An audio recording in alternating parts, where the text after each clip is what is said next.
Thank you all very much.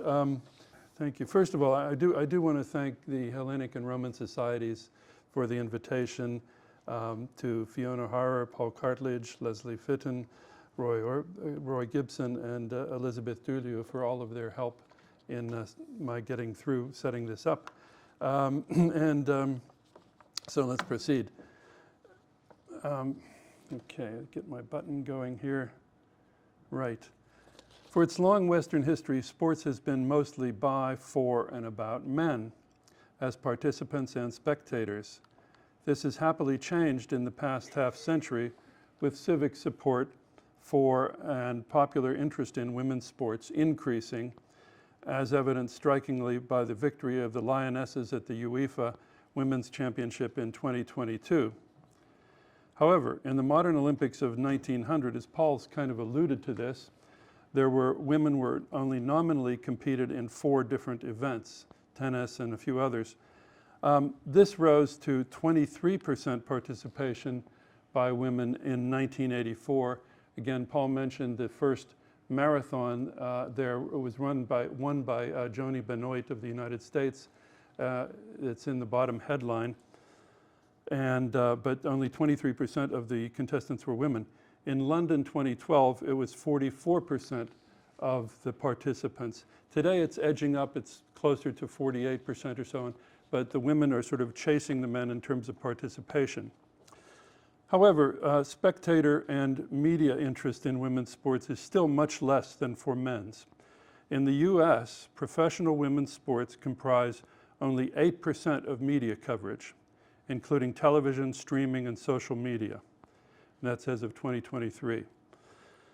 Why women's sports has attracted less interest is a more complicated question, including socioeconomic factors, traditional gender roles, and the closer association of men with a competitive mentality, and indeed perhaps military participation. In ancient Greek athletics, and generally in the Olympics, which were held every 4 years from 776 BCE until about 393 CE. These dates are debated. Sport was almost entirely the domain of men as participants, sponsors, and organizers. The author Pausanias reports that married women were even banned from attending the Olympics on penalty of death, yes, death, being thrown off a local cliff. However, there's some debate that perhaps virgin women were allowed to be present as spectators, perhaps scoping out future husbands. I'm serious about that. And Paul mentioned that there were women's games that were sort of held in the same Olympic stadium and called the Heraia, the games for Hera, the wife of Zeus. And I've written about this, and I think they were held perhaps just before the men's games, but that's another thing to argue. The ancient Olympic events included track and field and combat sports, and I'm a little behind here, and combat sports contests open again only to freeborn Greek men and boys. But in chariot and horse events, the victors were not the male drivers or the jockeys, but the owners or financial backers, again, like the modern horse racing events generally. So equestrian events began at Olympia in 680 BCE, and by 400, there were 4 categories of contests: 4-horse and 2-horse chariots, and stallion and mare horse races. It was in these chariot events 2 centuries after their inclusion that the Spartan woman Cynisca and a number of other notable women successors finally achieved Olympic victory in chariot events.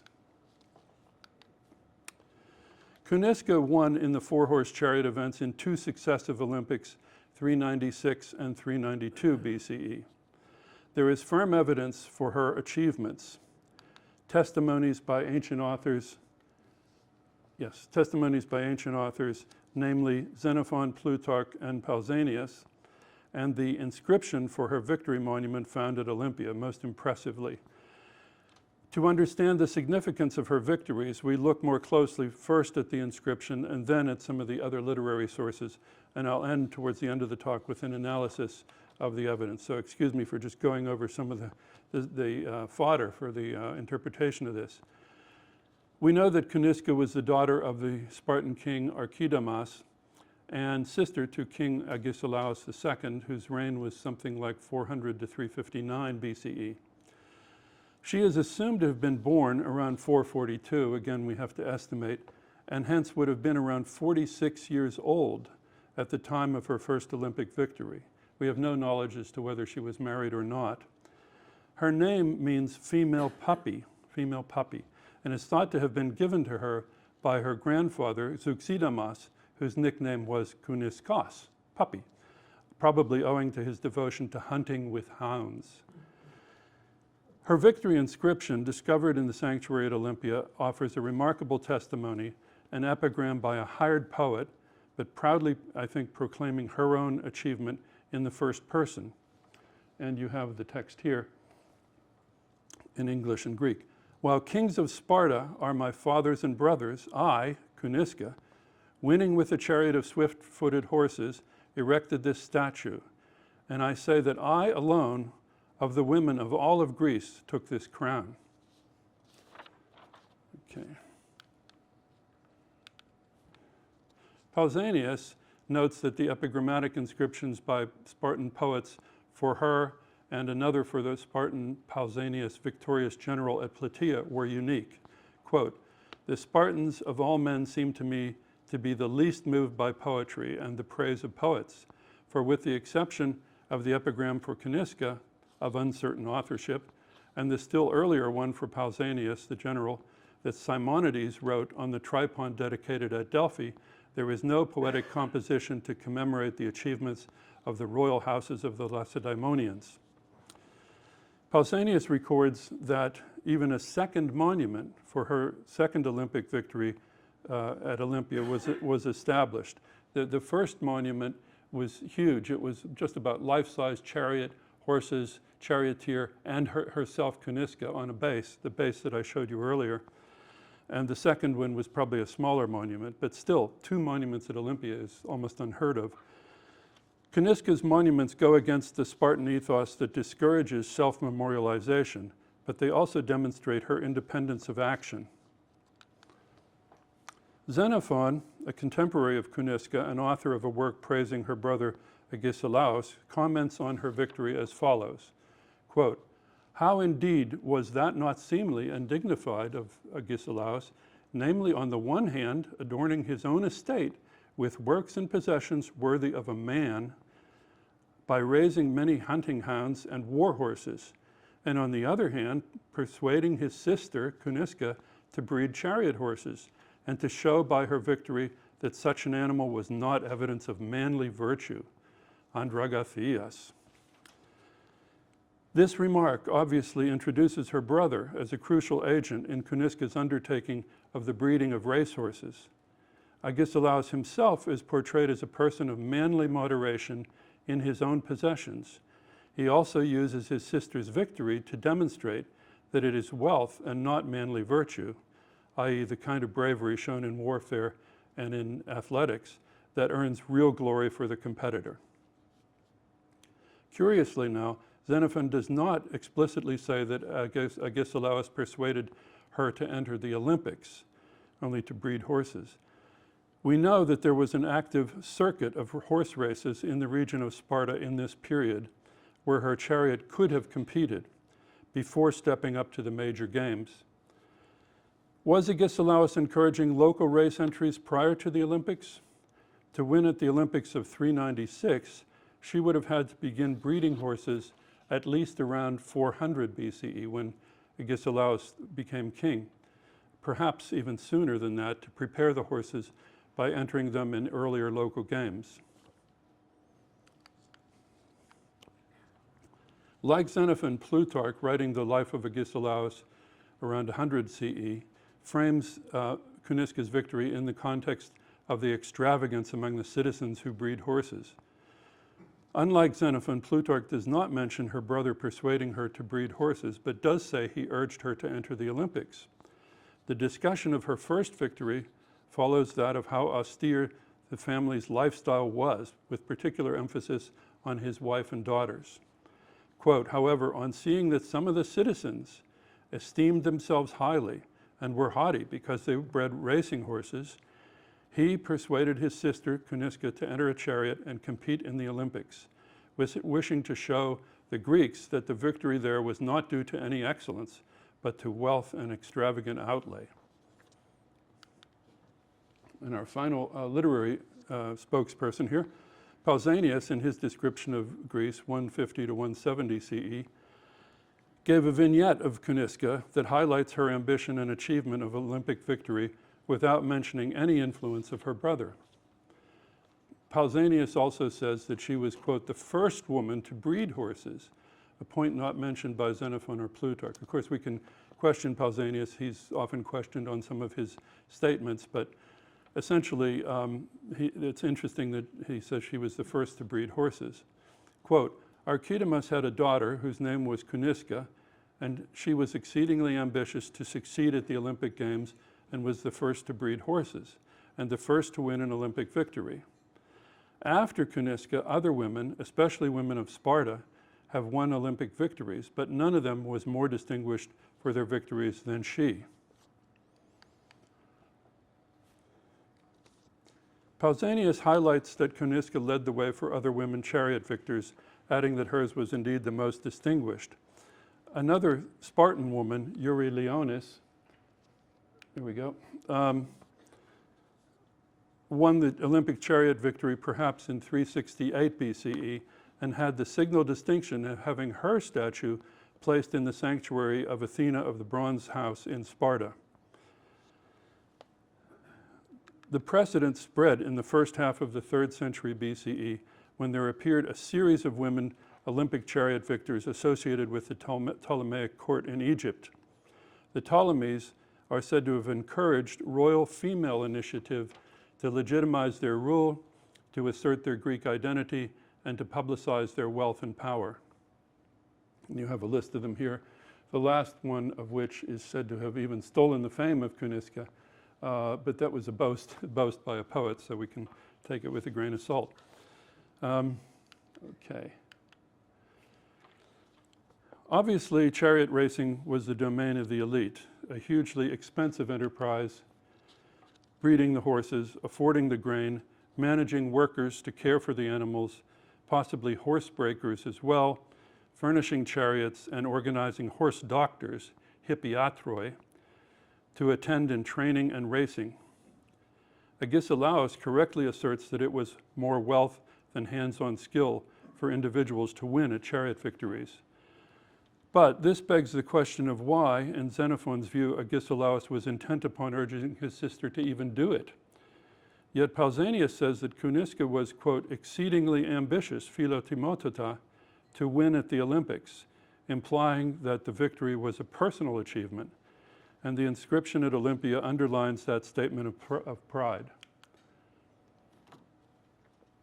Some have argued that Agesilaus' primary motive was to influence a domestic agenda, including morality and politics, a motive which corresponds to Plutarch's report of the king disdaining haughty fellow citizens. Yet Spartan men, as you can see, they still won chariot victories at Olympia in 388 and 384. Donald Kyle sees that Agesilaus' motive rather as an intentional slight to the Athenian Alcibiades, a personal foe of the Spartan aristocracy, who had engineered a self-aggrandizing victory at the earlier Olympics in 416. Others have said that Agesilaus sought to bolster his kingship vis-a-vis other Spartans, rivals. Certainly, at least, as Paul Cartledge has suggested, he wanted to project an image of being above displays of wealth and to display a greatness of soul, megalopsychia. In sum, there is a complex sister-brother tension in the stories of our sources. Both Agesilaus' self-serving persuasion and Cynisca's independent ambition and pride are simultaneously credible rationales. It's hard to dismiss both of them, or either of them. Cynisca's victory inscription and monuments attest that she displays ambition and pride in her achievements as a woman, whereas her brother's motive is to impugn the extravagance of chariot racing generally as an activity not worthy of masculine virtues. He did not order her to compete at the Olympics. He persuaded her. The Greek word for persuading is in both Xenophon and Plutarch. Did Agesilaus, in his persuasion, reveal to his sister his ulterior motive to belittle chariot racing? I don't think so. It's very unlikely. Most probably, Cynisca was simply encouraged to pursue a pastime for which she was amply enthusiastic, competent, and well-financed. Spartan women are portrayed as being more outspoken and more socially and educationally advantaged than other Greek females. We sort of all know that. Cynisca was clearly spurred on by her first victory to pursue a second one, and that was her own initiative, I really believe. And indeed, she was proud to the point of setting up 2 monuments at Olympia. Agesilaus's political motives may well not have been publicly aired until after her success, to furnish a post facto rationale for his siblings' support that simultaneously advertises his own fiscal prudence and male identity. Cynisca's own enduring honor among Spartans is attested by a hero shrine set up for her in the plane tree grove in central Sparta, among other hero shrines which were there. This is noted by Pausanias, and her name is on a Doric capital, intriguingly. So her fame lived on. Now I turn for a minute to Homer. Regarding the traditional status of chariot racing, we must recall the contest in Iliad 23, when the chariot of the Spartan king Menelaus is recklessly blocked by the inferior steeds of the young Antilochus, and Menelaus objects that his arete, meaning here something like manly excellence, I believe, has been impugned. You have dishonored my arete, having hindered my horses by casting yours in front, yours which were by far inferior. Here the Spartan king sees the contest as more than a game. It's a public display of social status and masculine identity. While in the later Olympic era, owners were mostly not also charioteers, there certainly was still a real sense of prestige and public status attached to chariot events.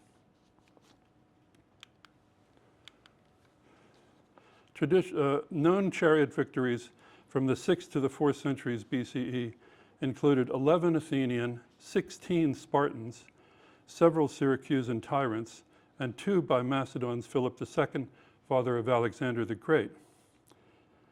So Agesilaus's denial of excellence to chariot victors was contrary to the Homeric ethos and against the tide of the practice of Spartans and other elite for 250 years. In short, he didn't succeed in discouraging people, if that was his point. And my final slide here. Cynisca's success do not make her a proto-feminist. Her legacy rather was one of bringing honor to her family and her city, and to invite other later elite women to do the same. And with a nod here to the Roman society, the Roman era led to even more opportunities for women to compete in equestrian and a few athletic contests at festivals, including they had some running festivals in local running events in local festivals well into the Roman imperial area. Though none of these women in later eras competed in the Olympics after the 3rd century BCE. Interesting, there was a quiet on the horse racing after that point. Perhaps the Roman nobles stepped into their place. In the modern era, Cynisca Cycling is a US registered women's professional cycling team. There is also in the UK an organization today called Cynisca Advocacy, whose motto reads, "For women in sport, by women in sport, we are Cynisca." It sounds like I am Spartacus to me. And their vision statement is a sporting community which fosters a safe environment for all athletes and has the protection and welfare of women at its heart. So the modern invocations of Cynisca promote worthy aims, but construct an image that is far from ancient reality. And Paul's pointed out a lot of the disjuncture between the two. Ancient figures are, of course, often appropriated to lend authority. Most significantly, as we have seen, sport has been a vehicle for male and gender identity in Western culture since Homer, invoked in Cynisca's case by Agesilaus, and very much to the fore again in our era. Issues today include women's equal access to amateur and professional sports, the media coverage of women's sports, and the conundrum of where trans athletes fit into all this. As one commentator recently noted, the bodies of women and non-binary folks are still, just as when Cynisca won, the site of contestation about what counts as a real victory. So I can only conclude by trying to answer my question, which was the title of the paper: was she a political pawn, or was she a breaker of Olympic barriers? And I think the answer is both, to an extent. But in the end, the glory of her victories seem to have stood out a lot longer and more prominently than Agesilaus's objection to that kind of a sport. So that's it. Thank you very much.